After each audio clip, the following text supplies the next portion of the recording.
So I want to kick off our next session focused on innovations in care delivery. And we will have three innovators that will present today.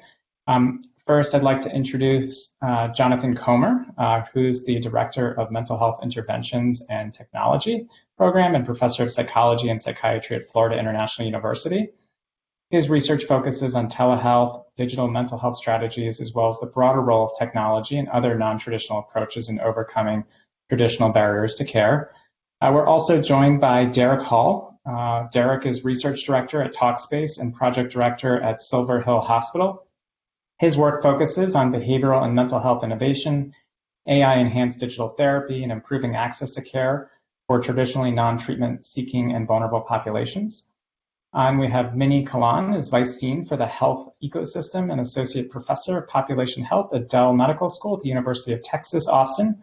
Dr. Kalan is also founder and director of Factor Health, a platform that tests and scales social and behavioral programs that address individual and family risk factors to deliver rapid health improvements outside the clinic. And then our fantastic moderator today is Courtney Walk. Courtney is an assistant professor of psychiatry at the Center for Mental Health at the University of Pennsylvania. She focuses on developing and evaluating strategies to promote the uptake of evidence-based care into routine practice with the ultimate goal of improving the effectiveness of mental health services for children and adults in non-specialty mental health settings. So I'm going to turn the keys over to Courtney here to lead us in this series of conversations. Thank you, Courtney. Thank you so much, Dave. It's a pleasure to be here with you, John, Minnie, and Derek.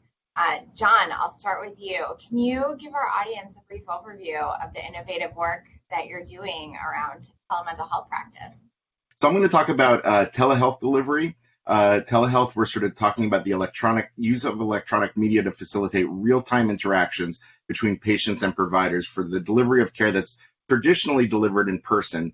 Sometimes in the literature, it's been called telepsychiatry, telemental health, behavioral telehealth. Within the context of the pandemic and more informally, everyone's just sort of using the broader term telehealth to refer to mental health delivery using two-way audio and visual communication. It has a long history in the literature and in the research well before the pandemic, but of course, at the time of the pandemic is when things really escalated and telehealth entered the clinical mainstream. It was always sort of on the in the outskirts of clinical care. In the late 90s, when we saw the internet, sort of blossoming and expanding in terms of connectivity and internet accessibility, most of the enthusiasm around telehealth was on increased access to mental health care. The idea, well before the pandemic, and that we had so many professional crises in terms of the accessibility of care. We had widening disparities in care availability, quality care, as we've been talking about today, clustering in major metropolitan regions and academic hubs. And we saw particularly underserved were communities of color, rural communities, low-income communities. Then issues of stigma, families and patients not wanting to go to mental health clinics, transportation issues, cost issues. And for all of these reasons, telehealth was experienced largely as a potentially transformative format for the delivery of mental health care. And among the healthcare disciplines, mental health care specifically was thought to be particularly amenable, given that we're primarily relying on what we see and hear with our patients. So in the literature, there was lots of focus on the ability to overcome these geographic workforce shortages and transportation issues and issues of stigma and workforce shortages. So in our work, we do a lot of work with what we call internet-delivered parent-child interaction therapy. So the parents wear a Bluetooth earpiece in their own home, and the therapist provides live coaching in the home. So rather than coming into the clinic and sort of going through parenting interventions and saying, okay, now do this, this, and this, now go home and try it, we're live coaching in the moment, and we're reaching families regardless of whether they're 5 minutes from the clinic or 6 hours, depending on if they're within state or license availability. So we did lots of trials. We've done head-to-head clinical trials comparing clinic-based parenting interventions to this internet-based format. We found tremendous acceptability, and then also treatment outcomes were as good and sometimes even better particularly for families of color and lower income families, and our thinking was not only are we expanding the accessibility of treatment, but with telehealth, you're also potentially expanding the ecological validity of care. And what we mean by that is we're treating families in their natural settings. So we have more of a focus on the patient's environment. So when a family comes into my clinic, they're learning more about the context of my work situation. They know what the temperature is like in my office. They know what the mood is like in people in the hallways and how loud, how I decorate the office. But when we're providing telehealth, we're in their environment. And typically we'll see crying siblings and sirens in the background. We're hearing phones ringing, maybe unsupportive, unhelpful partners. So we really are immersed in their world. And so sometimes people talk about sometimes telehealth is a little clunkier and you have some disruptions and some frustrating aspects, but you also have sort of what we call an augmented empathy sometimes, where you're seeing the world or you're experiencing a little more of their world. You get a better dose of it sometimes. So our thinking is that we're not only expanding the reach of care, but also potentially the generalizability of care as well. So for years, there's been a lot of excitement in the literature about telehealth, but as I said, it never entered the clinical mainstream, and we heard a lot about various regulations and policies that created barriers. So there were payer issues and payers not reimbursing for telehealth, and also liability issues. If there was a breach of confidentiality due to a third party, professionals were worried about, professional or personal ruin. So that really prevented the large-scale uptake of telehealth.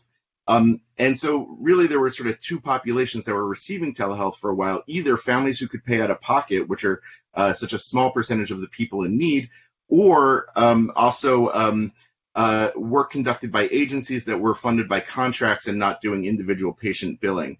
So then the pandemic happened, and obviously there was this enormous immediate need for continuity of care on top of the existing underserved issues that we've been hearing about.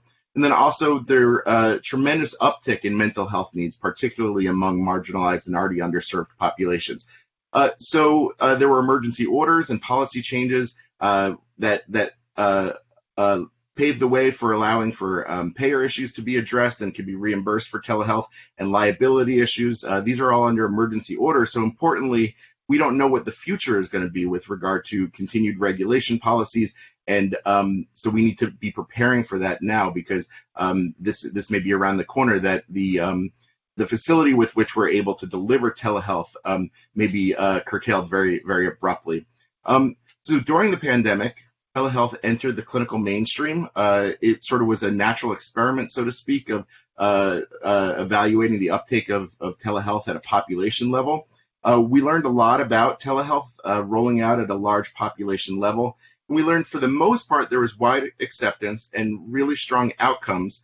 And the thinking in the field is that its popularity is going to long outlast the pandemic. Over 90% of providers use telehealth during the pandemic. 90% of those providers intend to continue to use it with a significant proportion of their patients. Patients and families like it. Not all patients and families, and not as much as providers are enthusiastic about it. And so when we think about telehealth, it's sort of a tale of two cities. There's a lot of excitement about the opportunities and the promise of telehealth, but there's still barriers to telehealth. And when telehealth itself is sort of positioned as an opportunity to overcome barriers, we need to be really careful in evaluating this. So in the field, some of the sort of cautions and uncertainty for the road ahead is this sort of rhetoric versus reality. So the rhetoric of telehealth is we're going to reach more people. We're going to reach those populations that couldn't come to our office. But the research, the clinical trials, and I've conducted a lot of these trials, and I'm guilty of this, are often not reaching the very people that we're trying to expand the reach to. So clinical trials that randomize families to either clinic-based care or telehealth care, they can't speak to populations that can't be randomized to clinic-based care. So rural families are often not included in these, families that don't live near academic hubs.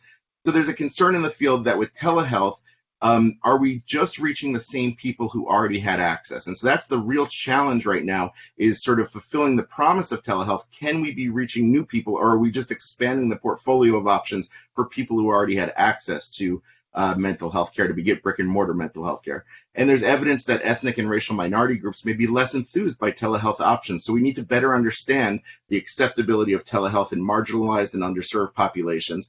And then, of course, technological access itself. There are wide disparities in technological access. Those gaps are definitely closing, and that's very exciting. As I mentioned, there's an uncertain regulatory future, and we're still under emergency order, so we don't know exactly how all of the policies are going to play out at a longer-term level. And so providers often are getting very comfortable with telehealth, and now is the time to be planning for those issues. Telehealth is not part of standard training of mental health workers. So during the pandemic, out of necessity, everyone became overnight a telehealth provider, and that was out of necessity. But now at this point, we need to be thinking about actual training and ethics and responsible telehealth practice. When I got into studying telehealth, a big part of our idea was this is the solution, and it was so naive that we'd have this one solution that would account for everything. So we need to think about telehealth in its place, part of a broader portfolio of treatment options. And telehealth, we're focusing on large changes in small numbers of people, but it still requires that one-to-one patient-provider option setup. So we need to also, in addition to large changes that can only reach smaller numbers of people, we need to be thinking about smaller changes that can reach larger numbers of people. And there are a lot of exciting advances in digital therapeutics that require less person power on the provider end, and we need to be thinking about models like that, and hybrid models as well. It's not quite the horse race. Most people at the end of the or as we're seem to be fading out of the pandemic's most immediate crisis, most people are finding that some sort of hybrid models are probably going to be relevant. So I'm excited to talk any further about any of those aspects, but thank you. Thank you so much, John. That was such a really comprehensive overview of the work you're doing, and thank you for so clearly delineating some of the barriers and the work that still needs to be done. I'd like to take a question from the audience. We have some great questions coming in. Do you have any thoughts, or has your team developed any strategies for engaging with families who might be skeptical of telehealth, or who might have some difficulties, setting things up correctly in a virtual environment to do PCIT or other therapies from home? Yeah, it's a great question. So we're always evaluating this. The families that we work with, we find that the most important shift is for the therapist to shift their expectations. At first, it was, families are not putting their phones on silent, or people are knocking on the door, or siblings are in the room, and don't people realize you can't conduct a mental health session like this? And that's ridiculous. We're in their house, and so we need to figure out how to bend our methods to better fit the need. So, I think the original thinking of telehealth was we'll just replicate what works in the clinic, and we'll do it in the home setting. And what's exciting about telehealth is not just replicating, but can we do new things with telehealth that we can never do in the clinic? So, for example, this live treatment in families' homes, where we can never, we could be in our office and say, pretend this is the dinner table, and all these things. But when you're actually in those settings, and when the kids often forget that a therapist is even in there, and the parents are getting live coaching sort of directly, and we get more sort of in situ, in the moment opportunities in the situation. But that is going to come with a lot of, we have parents are doing ironing during their session. That doesn't happen in the office. We get, babies running around naked in the background. And, we sort of just have to, as with anyone who's doing home-based work, or we heard a lot about so much of the work in the community and barbershops and churches. And, we need to figure out not how we can replicate as much what has worked in the brick and mortar settings, but how can we bend into and to sort of work our way into the settings that are. Fascinating. Thank you so much for sharing your really important and innovative work. It's been such a pleasure to talk with you today. Thanks for joining us. Now I'm going to transition us over to our next panelist, Derek. You bet, sure. So I think there's maybe two ways that make it easier to get into how we're thinking about innovation at Talkspace. And one is that one thing that we've been very, very focused on over the last 8 to 9 years is systems level thinking. So there are some approaches in the industry where they're trying to provide digital tools that would fit within the current system. And we were experimenting with the idea that what if we were to create our own kind of boutique healthcare system itself that came with a network of providers that were providing treatment through digital means that could, address access barriers and really take a kind of like holistic approach to developing a solution. So I think that's one thing we've been very, very focused on, is kind of like a one-stop shop, like a one place that people could go. And the second innovation that we've really been focused on is message-based care. So when we first started thinking about message-based care, a lot of people in the industry were like, how could you possibly do therapy asynchronously by messaging? Doesn't it lose all of the like in the moment dynamics and all the things that people take for granted when they're face to face? But there are, and we'll talk about this maybe a little bit later, depending on your questions, but there are some advantages that, and some of which John has talked about and some of which Ben talked about, in terms of trying to decouple the therapist's time from the patient's time. Because as we know, like labor shortage is a huge issue that's been bedeviling mental health for 60 years now, maybe longer, maybe always, maybe thousands of years, I don't know, depending on where we would want to place it. So how can we help individuals who have already entered the profession serve more individuals? And so when we focused on asynchronous message-based care, that was one strategy for trying to do that. Now, of course, I should also point out that some folks do like live video sessions, so we also offer that, and we offer telepsychiatry services for individuals who want to combine psychosocial care with pharmacological care. And there's some couples programming and a teen program as well. But I think the real delivery innovation is on the asynchronous message-based care. Oh, and then one other thing that I think I'll say that I think is important and often we don't talk about when we're thinking about like barriers to access, especially around stigma, which is a consumer brand. Like, this is probably going to make me sound really businessy, but people like to do business with brands that they know and that they trust. That other individuals that they have their sights on and models that they look to are also utilizing. And I think we found certainly at Talkspace that having a strong consumer brand is a way of making mental health not seem so off-putting or intimidating or frightening for people. So interesting. I'm really especially interested in the asynchronous messaging. What evidence do you have or are you planning to gather around how that's working? Yeah. So that's where a lot of our emphasis is, because as I said, when we were first, promoting this model, there were lots of questions about how this is going to work. Is it going to destroy therapy? Are all the effects that we take, for granted in traditional therapy going to disappear if we shift to this new medium? So our strategy there has been to start with the data that we have in hand, which is, what's being called real world evidence. So lots of like longitudinal observational studies where we have individuals coming onto the platform and we're gathering data on their experience and running focus groups with them and trying to understand their experience in terms of what it's like to receive care through this medium, but then also clinical outcomes. And the research base in this area is growing very, very rapidly. I would say even 5-6 years ago, there were almost no studies on this form of delivering care. And now there are at least 6 that have been peer reviewed and published, totaling about 20,000 different participants.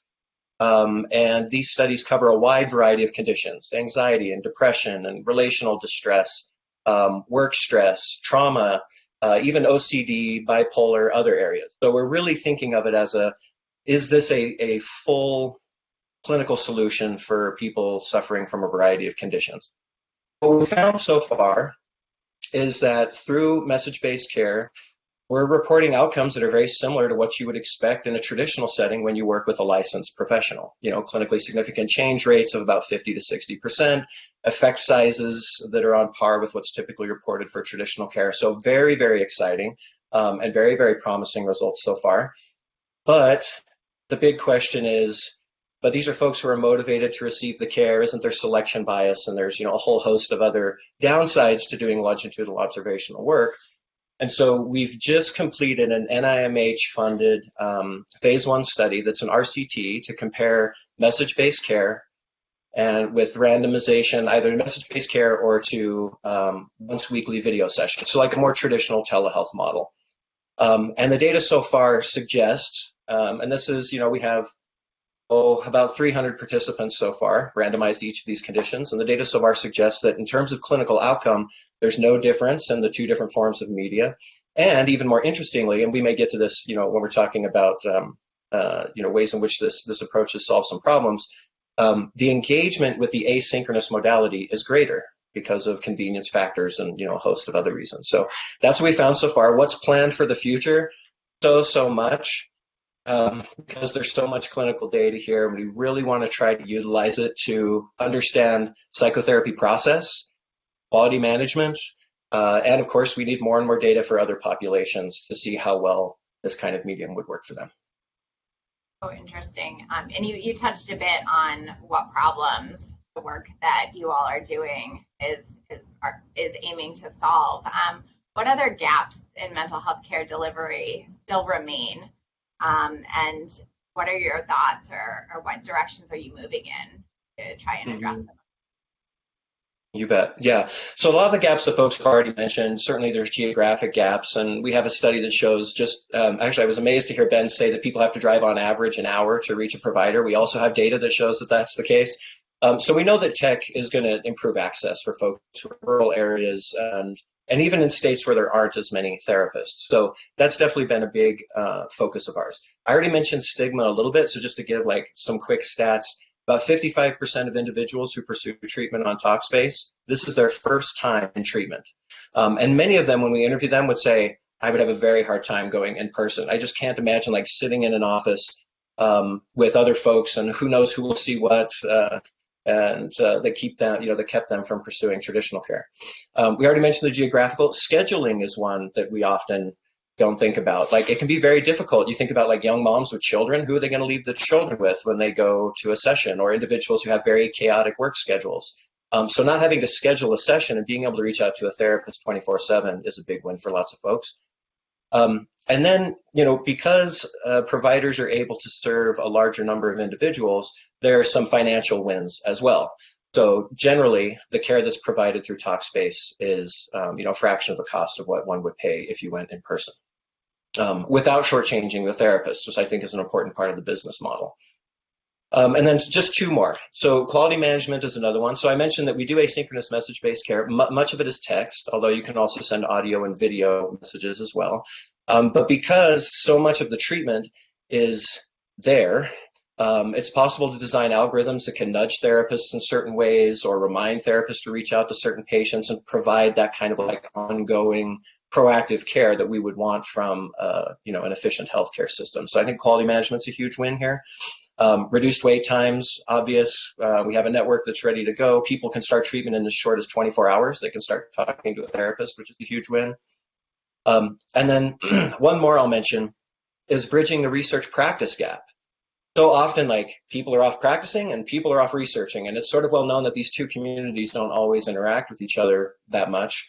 And at Talkspace, we work very, very hard to build lots of academic partnerships, about 25 now, so that there's this really consistent communication between what's happening in research and then what's happening in practice within, the Talkspace system.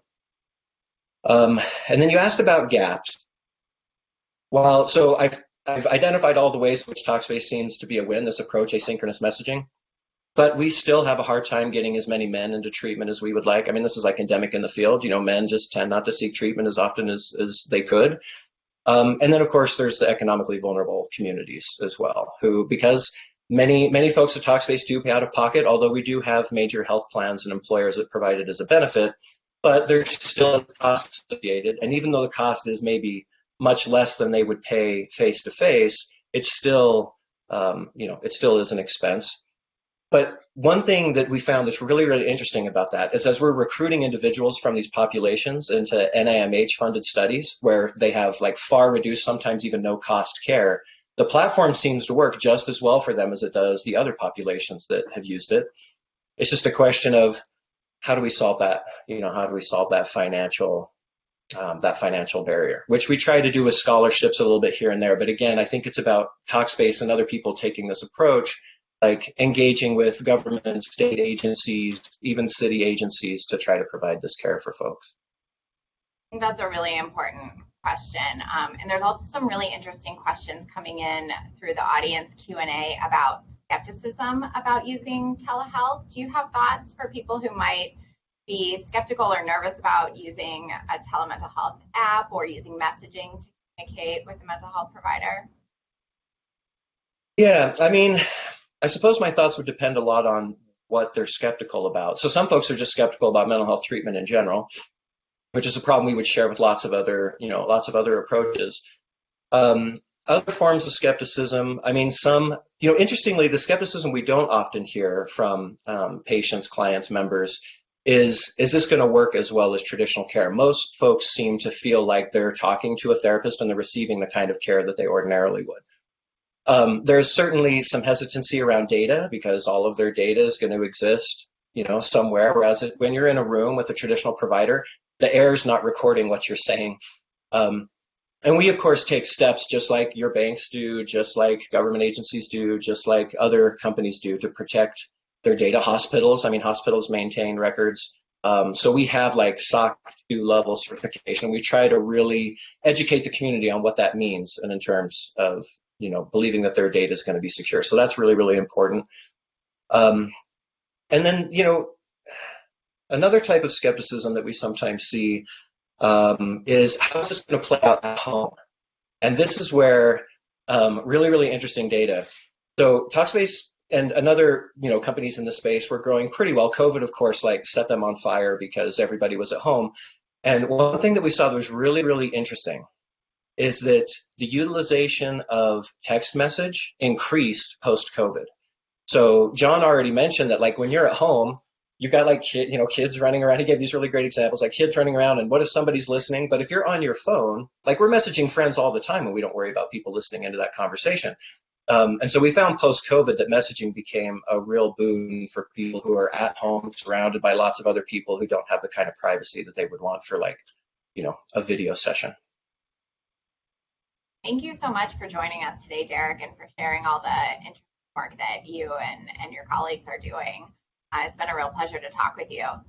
You bet. Next, thank you. I'll transition us to our last, but certainly not least, panelist, Minnie. Good to be here.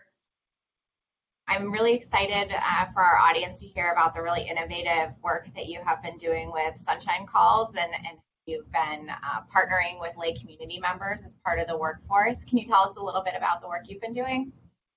Sure. Well, in some ways, Ben almost summarized our entire approach. I'm thinking about the three things that he mentioned.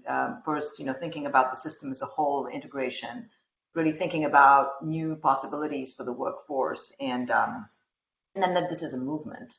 And that's sort of all those three are what have come together in the program that I'll chat with you about, Sunshine Calls. But honestly, Sunshine Calls came up serendipitously because we were planning a range of other non-clinical programming.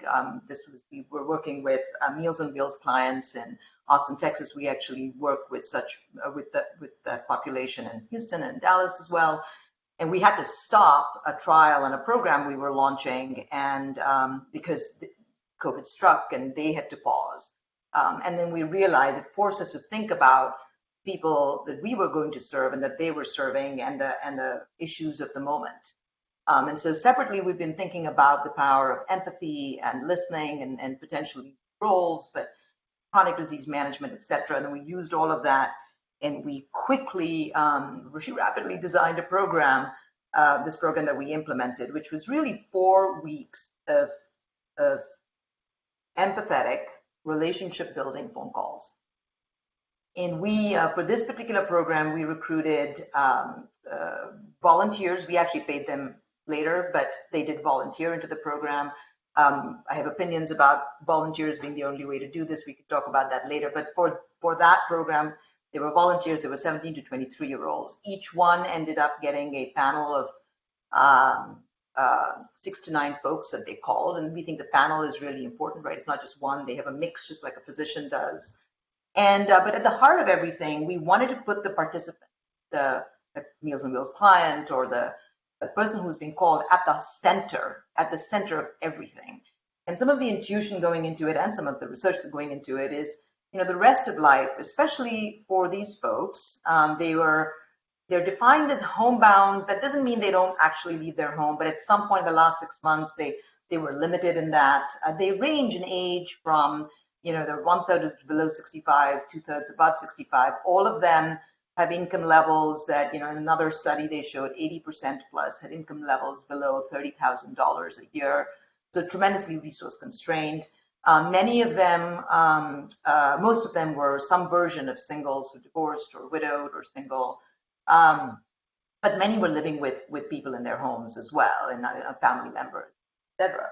And so but in their lives and today in our lives, so much feels out of control, and especially when you don't have a lot of resources. And so we wanted to put the person at the center. And what did that mean? It meant the person defined every single piece of this program. They defined when they wanted to be called, and the training for the callers, very light. It was 1 hour worth of training, but I do think it was important. The North Star was your job is to listen to the other person. And if they don't want to talk, then you don't talk to them. If they want to talk, you listen to them. And one way we used to sort of get them to focus on the person at the other end was to say, look, one way to test if you're doing this okay for yourself is, are you learning from the other person? So if at the end of 4 weeks, the person left and said, oh yeah, I really know a lot about the person, you're doing well. But if you don't feel like you know much, you didn't really walk their path with them. And so we use tools like that to just help orient folks. And then with this very light training, we set the program up. We embedded a randomized controlled trial on the program, 240 folks, and that's the results of which we published earlier this year. And we were designing for loneliness, which you won't be surprised that we got some really strong results. But we also measured depression and anxiety, and were actually, frankly, stunned at the effects we got in 4 weeks. Really interesting. Thank you for sharing that with us. What problems do you feel like Sunshine Calls as a program has solved, and what gaps still remain? So, I talked about, what I heard from Ben, at least in this inspirational talk earlier. So we come at this to transform the health system to pay for what matters. So we didn't come into this specifically from a mental health perspective or not. So I love that he talked about it. I think it's central. It's almost, well, duh, but unfortunately the system isn't as practical. But for example, the kinds of results we got suggest that you could actually, think about an entirely different workforce. I think it was the community initiated care base of the triangle that Ben talked about. I think that's important. So I think one of the futures is around people in the community and light touch training to help them, as he mentioned. I think that's one path. I think the other path is formalizing some.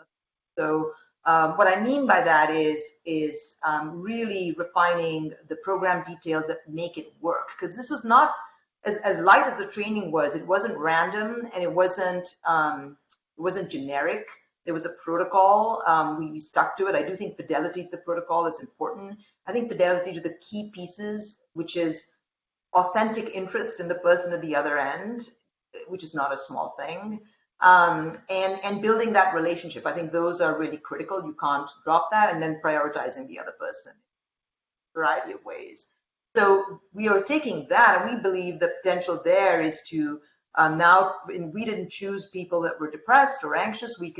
We're looking at some programs where we would apply this to the similar populations of older, STAR Plus in Texas, which is sort of dual eligibles, and so where we screen potentially for mental health.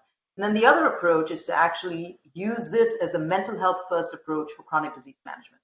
And so in a couple of weeks, we're starting a program around diabetes self-management for patients at an FQHC, a large FQHC here in this region. And we're using this Empathy Sunshine Calls as the entry, and then layering on diabetes self-management to see whether we can really amp up some of these results by letting people stay at home and just giving them a chance to share whatever they want to share and where they teach us in a way about their life, and our job, as scholars, is to listen to them. So I think there's a great potential for, we talk about radical change, for a different kind of workforce where people are recruited for empathy, and then we take it from there. Oh, interesting. And you mentioned earlier you have some thoughts about volunteers as the workforce. Can you say a bit more? Yeah, so I love that. I do think one of the great results of this program has been the excitement of folks that have been doing volunteer-led programs for a long time. We've been reached out to by many people. We share whatever we can. And I think that is an arm that must continue. And I love that basically they can use this. They use the paper to then go out and say, this is not nothing, this works, it's really important. Love that. But I also don't want to take the health system off the hook, because the health system gets off the hook all the time. So I think the health system needs to radically improve. And I love integrating with the health system, except, I'm also nervous about integrating with a system that's fundamentally broken in any case. So I think that just because we support the volunteer-driven work doesn't mean we leverage these results to now really think about remaking how we deliver health, how mental health should be part of everything that we do. And I think we'll see results on how it affects chronic disease management, et cetera. Yeah, and there's a great question that came in from the audience about how do we balance these types of innovative approaches to increase access and destigmatize mental health care without delegitimizing or deprofessionalizing mental health clinicians? Do you have thoughts about that? Oh, absolutely. It's a great question. Thank you. Yeah, so in our entire approach, I do believe that a lot about health interventions and mental health interventions can be done by new kinds of roles. But the goal is to really allow mental health professions to work at the top of their license. And the reality is, I just looked at some stats. Only 26% of need is currently being met by behavioral health specialists and mental health specialists. So this is a place where we need help. And it's interesting because we work with healthcare payers to sort of craft, what the economic value proposition is for them for a variety of these interventions, including this one.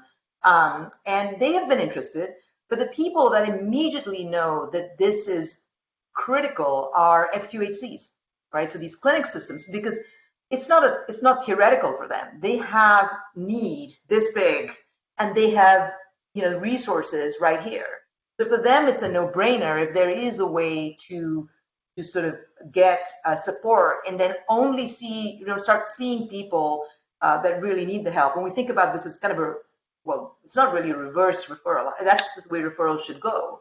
Right? We see people, we're talking to them on the phone, get lay people to start understanding when you really encourage the person to call their clinician. And so you encourage people to then go to their professional when it's really critical and early enough, not wait for a disaster to be on its way. I think that's a really helpful perspective. Thank you. Thank you so much for joining us, Minnie. I could talk to you and John and Derek all day about this really innovative work that the three of you are doing, but I know we have a schedule to keep, so I will go ahead and thank you all again for joining us and transition back over to Dave Grandy to keep us moving along.